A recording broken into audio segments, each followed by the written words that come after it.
Det skiner i målen och glitter i sjön. Det är ljus över stränder och näsar. Omkring mig står den härliga skogen så grön. Bakom ungarnas gungande gräns. Och med sommar och skönhet och skogsvindsackord ska min hembygd och hälsa mig glad. Var mig hälsar, men var är min faders gård? Det är tomt bakom en annans rad. Det är tomt, det är bränt, det är harrat och gav. Där en låg ligger bergen en dag.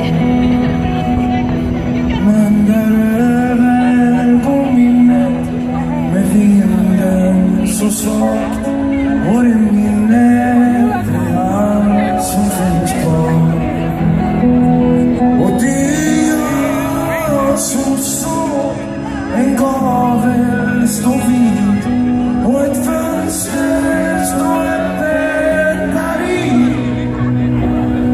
Som piano det gör och en munterbit av en visa med fin melodi. Och det är som det vore min faders röst när han nu var lite livet. Innan sången blev tyst i hans dödssjuka bröst och hans levnad blev sorgsen och tung. Det är tomt, det är bränt, jag vill lägga mig ner invid sjön för att höra hans dag. Om det gamla som gått medan tiden led.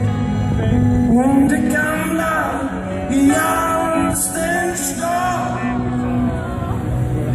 Och sitt sorgsna sålande svara slår. Men så svagt som det blott vore drömt. Det är kastat för vind sedan 20 långa år. Det är dött och begravet och glömt. Där du kära gestalter och syner minns. Där står tomheten öde och kvar. Och min eviga vaktsång är allt som finns kvar av det gamla.